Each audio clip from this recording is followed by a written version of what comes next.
সম্প্রতি এক সাক্ষাৎকারে বিটিএস এর আরএম প্রকাশ করেছেন তিনি ঠিক কেমন মানুষের প্রেমে পড়বেন এবং একজন সঙ্গীর মধ্যে তিনি ঠিক কি চান। তার এই মিষ্টি স্বীকারোক্তি ভক্তদের মন ছুঁয়ে গেছে। 22 জুলাই কোরিয়ান র্যাপার বেলা ফ্রেডের সাথে ফ্যাশন নিউরোসিস পডকাস্টের নতুন পর্বে উপস্থিত হয়েছিলেন, যেখানে ফ্যাশনের সাথে মনোবিজ্ঞানকে এমন একটি আঙ্গিকে মেলানো হয়েছে যা শিল্পীদের আরও অন্তরঙ্গ পরিবেশে তুলে ধরে। তাদের আলাপের এক পর্যায়ে আরামকে এমন একটি নির্দিষ্ট পোশাক সম্পর্কে জিজ্ঞেস করা হয়েছিল যা তার কাছে আকর্ষণীয় মনে হয়। এর উত্তরে তিনি জানান যে তিনি এমন কারোর সঙ্গে থাকতে চান যার মধ্যে সবরিয়দি বাপমতি রয়েছে এবং বিষয়টি ব্যাখ্যা করেন। ধরুন কেউ একই সাথে খুব গম্ভীর এবং খুব মজাদার হতে পারে। আমার মনে হয় আমি হয়তো সেই মানুষটার প্রেমে পড়ে যাব, কারণ আমি জানি না কেন। কিন্তু যদি আমি সেই ধরনের মানুষটার সাথে অনেকদিন থাকতে পারতাম, আমার মনে হয় আমি হয়তো সত্যি খুব সুখী একটা জীবন আর আনন্দের সাথে সময় কাটাতে পারতাম।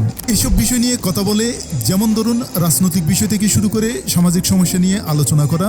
আর যেমন ধরুন আপনি কোন বিয়ারটা বেশি পছন্দ করেন, বেলজিয়াম নাকি জার্মান, আমি কোরিয়ান পছন্দ করি, এই ধরনের কিছু একটা। বিটিএস লিডার উপসংহারে বলেন, আমার মনে হয় আমি যখন কারো চরম দ্বৈততা দেখি তখনই এই আনন্দটা খুঁজে পাই। এর মাধ্যমে তিনি স্পষ্ট করেন যে তিনি সহজেই এমন কারো প্রেমে পড়বেন যার সাথে তিনি সবকিছু নিয়ে কথা বলতে পারেন, যদিও এই সম্পর্ক চিরস্থায়ী নাও হতে পারে। তিনি নিশ্চিত যে এটি তাকে মূল্যবান সুখের মুহূর্ত এনে দিবে।